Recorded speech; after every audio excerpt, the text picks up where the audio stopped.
네, 여러분이 다 아시는, 아주 익히 아시는 본문입니다.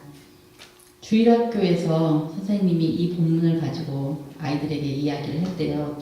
그리고 나서 아이들이 얼마나 잘 들었는지 궁금하기도 하고 한번 점검도 해볼 겸해서 아이들에게 물었답니다. 예수님께서 나사로야 나오너라 라고 외치신 이유가 뭘까? 이렇게 질문했더니 애들이 눈을 껌뻑껌뻑 하다가 그 중에 한 명이 나사로가 못 들을까 봐요 그랬대요. 나사로는 이미 죽었는데 딴 애들이 할 말이 없어서 가만히 있었는데 그 중에 제일 나이 어린 한 명이 대답하기를 뭐라고 했을까요? 나오너라 하면 다른 사람들도 다 나오니까 나사로만 꼭 집어서 말씀하셨다고. 그 믿음이 참 대단하죠. 네, 나사로는 이미 죽었지만 예수님께서 나사로야 나오너라 하면 나올 수밖에 없어요. 왜냐하면 예수님이 명령하셨으니까. 죽은 사람도 예수님의 말씀에 듣고 순종합니다. 그런데 산 사람은 참 안 듣죠. 주님의 말씀에 순종하지 않은 사람은 살아도 죽은 사람이고 죽은 사람도 주님의 말씀에 순종하면 살 수 있는 것 같습니다. 오늘 나사로의 이야기가 그것을 얘기해주고 있는데요. 무덤에서 나왔잖아요. 그럼 이스라엘의 무덤에 대해서 한번 먼저 얘기를 하는 게 좋을 것 같아요. 우리나라는 땅을 파고 거기에 관에 넣은 시신을 이제 하관하고 묻고 그 다음에 봉분을 만드는데 이스라엘은 동굴이나 아니면 자연적으로 생긴 굴이나 아니면 인위적으로 굴을 파서 거기에 시신을 모십니다. 본문에 나와 있던 것처럼 손발은 천으로 싸고 얼굴은 수건을 감싸 칭칭 감 다음에 시신을 안장을 하고요. 어느 정도 시간이 지나고 나면 썩을 거 썩고 남을 거 남잖아요. 그럼 이제 그것을 유골을 모아서 항아리나 상자에 잘 모은 다음에 그 역시 그 무덤 안에 보관한다고 합니다. 그러니까 한 무덤에 여러 명이 있을 수가 있는 거죠. 그 다음에 그 가까운 누군가가 죽으면 그 사람의 시신을 또 넣었다가 시간이 지나면 다시 유골을 모아서 항아리나 상자에 넣고 또 그것을 옆에다 놓은 다음에 계속 이렇게 쓸 수 있습니다. 그래서 예수님이 묻히셨던 곳은 아리마대 사람 요셉이라는 사람이 만든 새 무덤이라고 했잖아요. 새 무덤이란 말이 참 이상한데 이스라엘의 문화에서 보면 그러니까 그 사람이 굴을 팠든지 찾았든지 그러고서는 아직 아무도 거기에 묻힌 적이 없는 누구의 항아리나 상자도 없는 그러니까 프레쉬하고 냄새 나지 않는 그런 곳입니다. 근데 이제 이스라엘의 문화에서는 그렇게 여러 명이 같이 있을 수 있기 때문에 가족묘의 개념도 되고요. 나중에 기독교가 박해받았을 때에 이스라엘 사람들이 카타콤이라는 지하 무덤에서 예배를 드렸다는 것은 그러니까 공간이 있는 거예요. 그 무덤 안에. 그리고 아니면 입구는 여러 개가 있지만 그 안에 다 통하게 만들어 놨기 때문에 사람이 있을 수 있고요. 대신 냄새는 나겠죠. 초기 기독교 신자들은 자기의 믿음을 지키기 위해서 살아있는 예수님과 함께하기 위해서 죽은 자들 가운데 그렇게 거했던 것을 우리가 볼 수 있습니다. 오늘 보면 세 명의 남매가 나오잖아요. 아주 성경에서 아주 유명한 삼남매입니다. 우리가 익히 다 이름을 알고 있는 마리아, 마르다, 그리고 나사로까지. 여기 있는 나사로는 부자와 거짓 나사로에 나와 있는 그 사람 아닌 동명이인입니다. 다 아시죠? 마리아와 마르다는 우리가 너무나 잘 알고 있는 자매잖아요. 성격도 다르고 또 오늘 본문에서도 그 다른 성격들이 나오는데 유명한 사람들입니다. 그리고 이 사람들이 예수님과 아주 가까이 지냈다는 것을 알 수 있습니다. 나사로가 아팠을 때에 마리아와 마르다가 예수님께 사람을 보냈는데 뭐라고 말하냐면 주님께서 사랑하시는 사람이 아픕니다. 라고 얘기하고 있습니다. 그들에게 문제가 있죠. 하나밖에 없는 오빠, 남동생일 수도 있고요. 어쨌든 아마 이 삼남매만 부모님 없이 살고 있었을 것이라고 추정을 하는데, 그렇다면 하나뿐인 남자가 아팠다는 것은 정말 큰일이잖아요. 그런 문제가 닥쳤을 때 이들이 예수님께 구하기를 우리 오빠 살려주세요가 아니고요. 주님이 사랑하는 사람이 앓고 있습니다. 예수님이 거절할 수 없게 아주 관계를 자신들과의 관계가 아니라 주님과의 관계로 설정해서 그 사람이 지금 앓고 있습니다라고 하고 있습니다. 여러분 가까운 사람 중에, 여러분이 사랑하는 사람 중에 지금 앓고 있는 사람이 있나요? 영적으로든 육적으로든 정신적으로든 그렇게 앓고 있는 사람이 있을 때 여러분은 어떻게 하시겠습니까? 당연히 약국에도 가야 되고요. 의사도 만나야 되고요. 때로는 정신과 의사도 만나야 되겠죠. 그렇지만 주님 앞에 나와야 되지 않을까요? 주님 앞에 가야지요. 마리아와 마르다가 그렇게 했습니다. 따로 뭐 구하지도 않았고요. 그냥 상황만 설명을 했어요. 주님이 사랑하는 사람이 앓고 있습니다.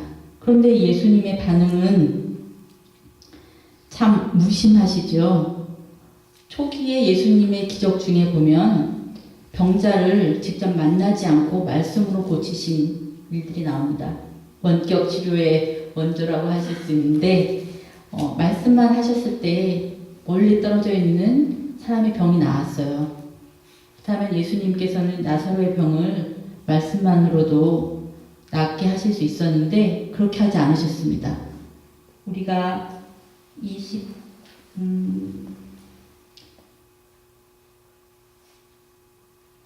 이틀 뒤에 예수님께서 갔다고 이틀 뒤에 예수님께서 그 사람들에게 6절에 보면 계시던 곳에 이틀이나 더 머무르시고 그리고 나서 유대 지방으로 가셨다고 하고 있습니다.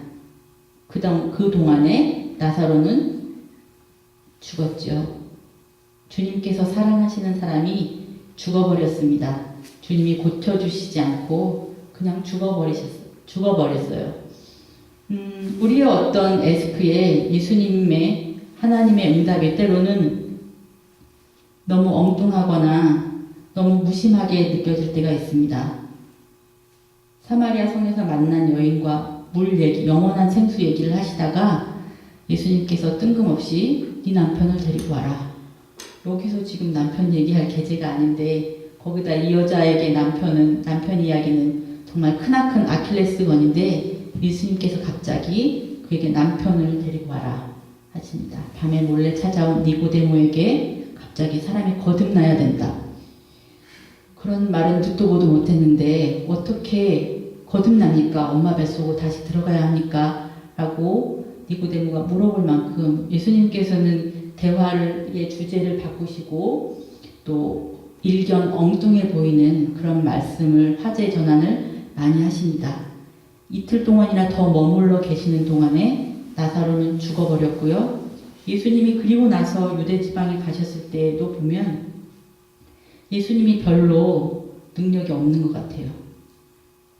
마리아와 마르다가 원망 섞인 말을 하고 그럴 때도 별로 그렇게 반응을 하지 않으시고요. 사람들이 울 때에도 비통해 하시고 그리고 괴로워하셨다라고 말씀하고 있습니다. 죽은 지 이미 4일이나 지났다는 말은 이스라엘 사람들이 생각하기에는 이제 도저히 살아날 가망이 없는 거예요.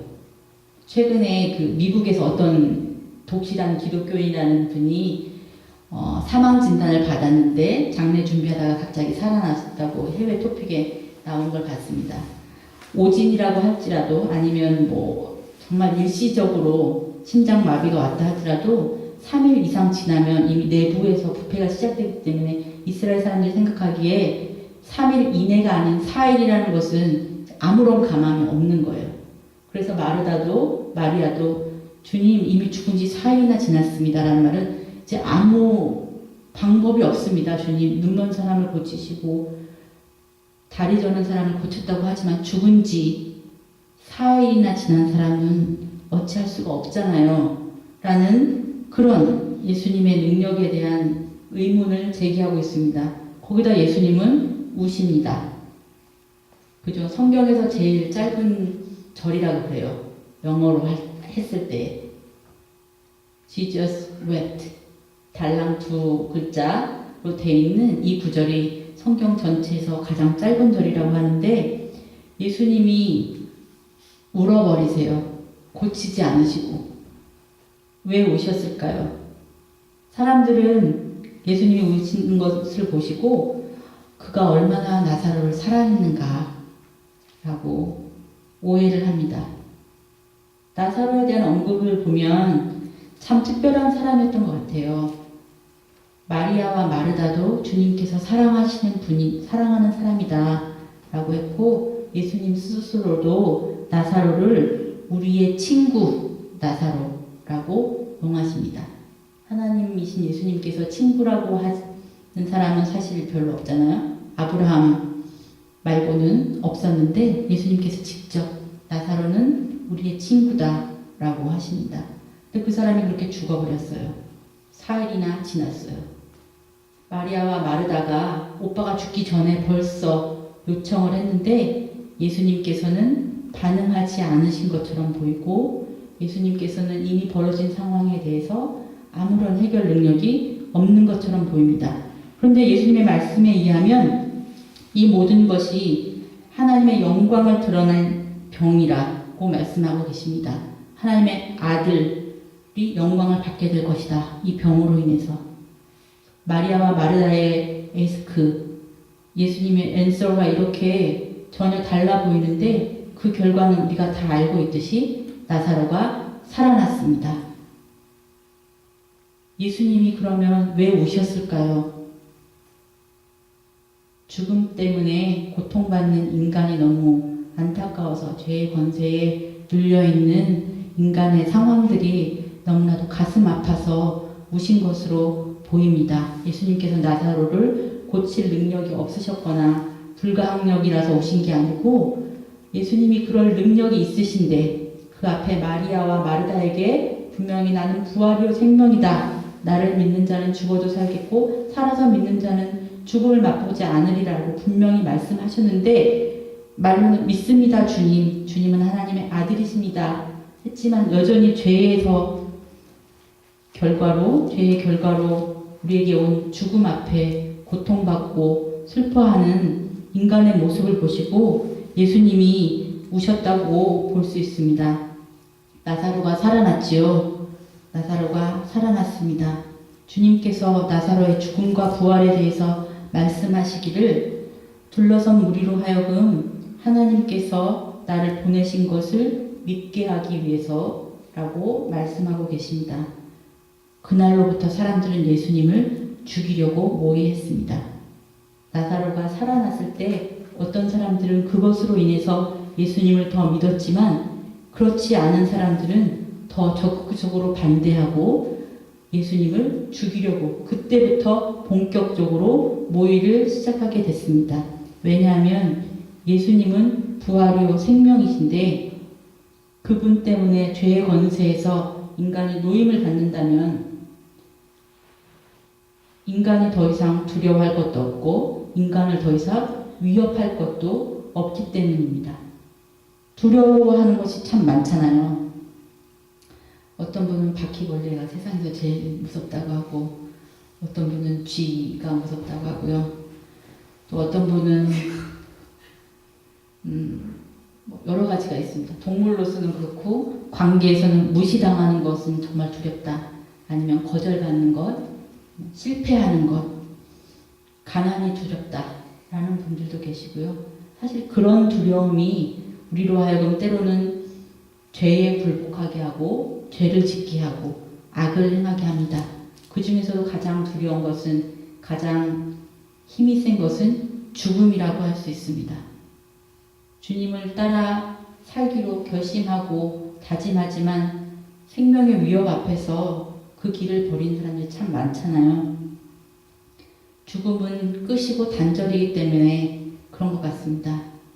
그래서 한동안은 죽지 않으려고 사람들이 참 애를 썼는데 요새는 반대로 그것이 가장 쉬운 해결책으로 선택되는 경우도 우리 주변에 왕왕 있습니다. 한국이 OECD 국가 중에서 자살률이 가장 높고 청소년의 사망 원인에서도 자살률이 가장 높고요. 자살이 가장 큰 원인이고요. 20, 30대 젊은 여성에게도 자살이 가장 큰 원인이라고 합니다. 죽으면 끝이라고 생각하기 때문에 오히려 그걸 선택하는 것 같아요. 그렇지만 나사로의 이야기에서 볼 수 있듯이 예수님의 말씀에서 볼 수 있듯이 죽는 것은 끝이 아닙니다. 그렇잖아요. 주님을 믿는 사람도 믿지 않는 사람도 다 영원히 살잖아요. 우리가 그걸 믿지 않습니까? 영원히 사는데 어떻게 사느냐. 그것이 문제이지 영원히 삽니다. 그리고 우리는 이미 그 영원 속에 있습니다. 10년 전에 우리가 있었고 앞으로 10년 후에도 우리가 있을 것으로 예상되는데 마찬가지로 100년 후에도 이 자리에는 없겠지만 1000년 뒤에도 이 자리에는 없겠지만 우리 한 사람 한 사람의 영혼이 한 사람 한 사람의 인격이 주님 안에서 영원히 살고 있을 것으로 우리가 알고 있습니다. 믿고 있습니다. 예수님께서 죄의 권세를 죽음의 권세를 이기셨기 때문에 우리가 그렇게 살 수 있습니다. 나사로는 잠들었다. 내가 가서 그를 깨우겠다라고 말씀하시고 유대지방으로 가셨는데 주를 믿는 자들에게는 죽음이 끝이 아니고 단절이 아니고 단지 잠깐 잠자는 것에 불과합니다. 잤다가 일어나잖아요. 아침에 밤에 잘 때 내일 못 일어날까봐 너무너무 두려워서 불안하면서 잠 못 드시는 분은 별로 없으실 것 같습니다. 그죠? 조금 더 오래 자기를 원하고 아침에 일어나기 힘들고 그럴 뿐인데 이후에도 보면 성경 말씀에 성도의 죽음을 잠자는 것에 비유한 표현이 참 많이 있어요. 세상 사람들은 죽으면 끝나고 썩어 없어지는 것이라고 생각하기 때문에 울고 슬퍼하지만 주를 믿는 자들에게는 죽음이 끝이 아니고 잠깐 거쳐가는 관문일 뿐입니다. 제 친정 쪽으로 저희 친정 아버지가 제일 처음 믿기 시작하셨고요. 그 다음에 할머니를 전도하셨고, 그 다음에 고모를 전도했습니다. 다른 아버지의 형제분들은 믿지 않으세요. 할머니께서 한 15년 전에 소천하셨는데, 큰아버지, 작은아버지, 다른 분들이 워낙 형제분들 중에서 이렇게 있어서 할머니는 돌아가시기 전에 기독교식으로 장례를 해달라라고 말씀을 남기셨지만 그냥 제주도식으로 하게 됐습니다. 그때 갔는데 곡을 하시는 분들 있잖아요. 곡을 하시는 분들 보면 할머니가 평소에 그렇게 시집살이 많이 했다고 하는 고모 할머니도 계시고요. 할머니의 시누이가 되신 거죠. 저한테는 고모 할머니인데 고모 할머니도 계시고 또 할머니가 평생 결코 품을 수 없으셨던 또 다른 할머니도 계셨습니다. 그렇게 앞에 앉아서 이렇게 곡도 하시고 그런 모습 보면서 참 인생이란 게 뭔가 살았을 때는 그렇게 원수 같았는데 돌아가시고 나니 저기 제일 앞에 앉아서 곡을 하시는구나. 물론 그게 진심이었든지 그냥 시기였든지 간에 참 묘하구나 라는 생각을 했습니다.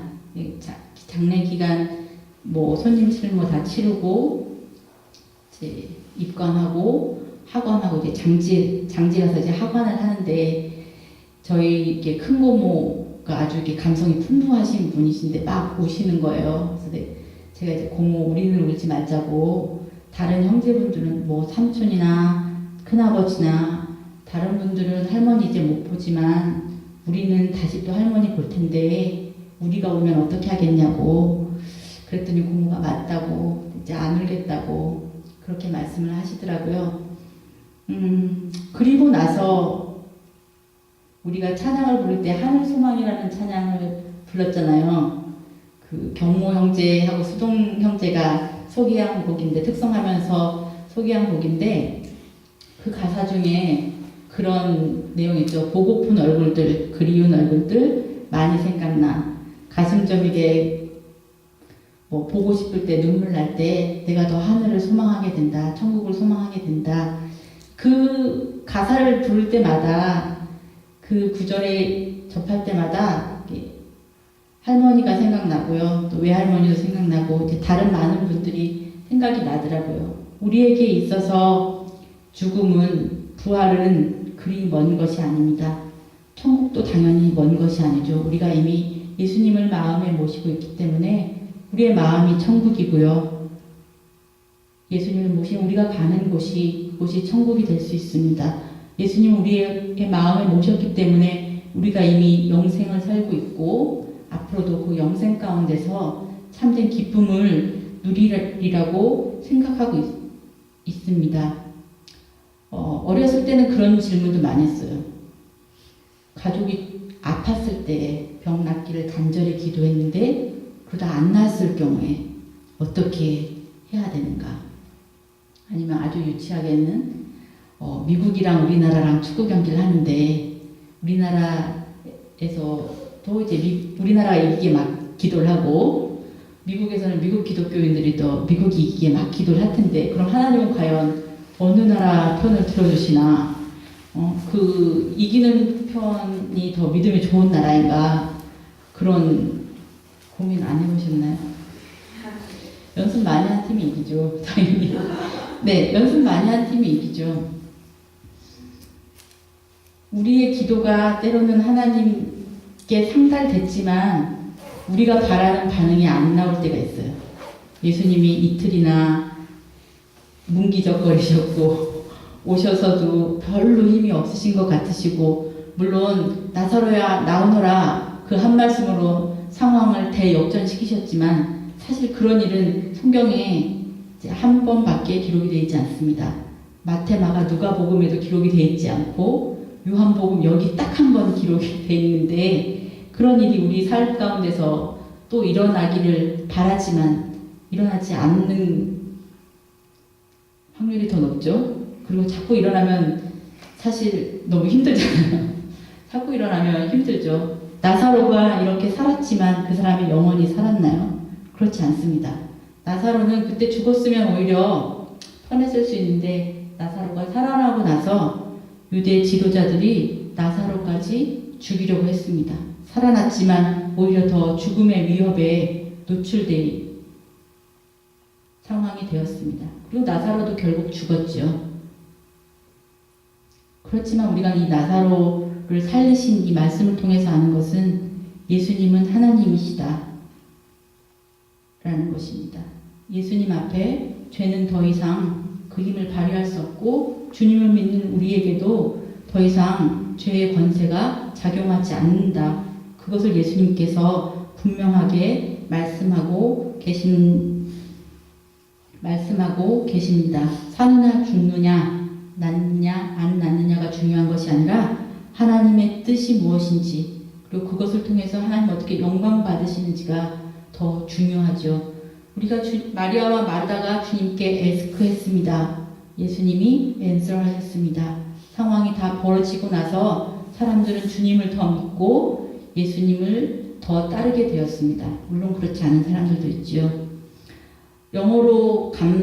영어에도 존댓말이 있느냐? 있나요? 근데 조금 더 공손한 표현은 있죠. 땡스보다는 땡큐가 더 공손한 표현이고요. 땡큐보다는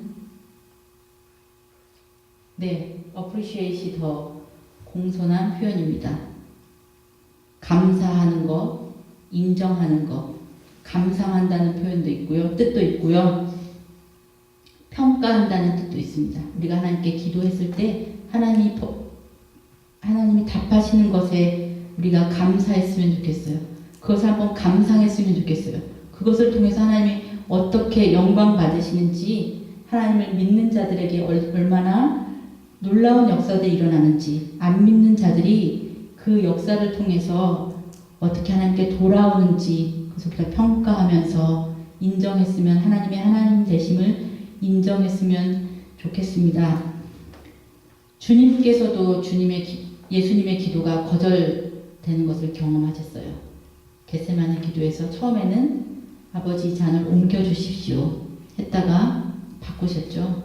내 뜻대로 마시고 아버지의 뜻대로 하십시오. 그렇지만 십자가의 고통이 너무 극심했을 때 어찌하여 나를 버리시나이까라고 한탄하셨습니다. 그렇지만 그것으로 끝나지 않았고요.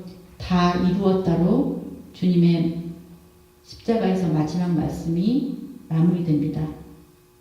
우리의 기도가 주님의 응답이 때로는 맞지 않는 것 같지만 잠잠히 기다리며 그것을 감사하며 감상하며 그것을 인정할 때에 예수님의 하나님 되심이 하나님의 하나님 되심이 그리고 많은 사람들이 주님을 믿는 역사가 계속되리라고 생각합니다.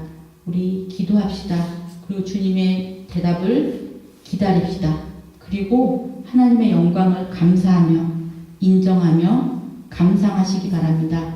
그럴 때 우리가 계속 기도할 힘이 나지요. 우리가 기도한 대로 주님께서 응답해 주시기만 원하신다면 기도를 왜 하겠어요?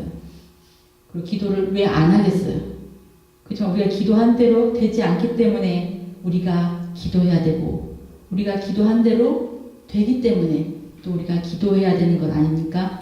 이 시간에 기도하러 여러분들이 이 자리에 모이셨는데 각자의 문제를 놓고 또 우리 가운데 아픈 사람들을 위해서 하나님께 기도하고 또 그 모든 것들을 통해서 하나님의 하나님 되심이 더욱더 높여지도록 하나님의 영광이 더욱더 드러나도록 그렇게 기도하는 시간들이 됐으면 좋겠습니다. 기도하시겠습니다.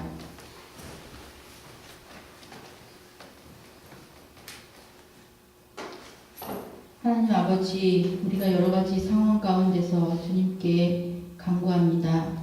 주님 밖에 다른 데 갈 데도 없습니다. 주님 외에 누구에게 말할 수도 없습니다. 그러나 주님, 그 상황 가운데서도 주님의 영광이 더 중요합니다. 하나님의 이름이 높임받는 것이 더 중요합니다. 그 모든 것들로 인해서 많은 사람들이 생명으로 나아오는 것이 더 중요합니다. 우리가 기도하면서 주님의 응답을 들으면서 주님이 하시는 일들을 보면서 하나님께 영광 돌리고 하나님의 영광을 바라며 하나님의 이름을 높이는 그런 삶을 살 수 있도록 도와주시옵소서. 지치지 않게 하시고 계속 주님 앞에 무릎으로 나아가게 하여 주시옵소서. 주의 말씀 듣고 주님 고쳐주신 대로 우리가 따라가며 또 주님을 인정하는 그런 아멘교회 한 사람 한 사람 되게 하여 주시옵소서. 감사드리며 예수님의 이름으로 기도드립니다. 아멘.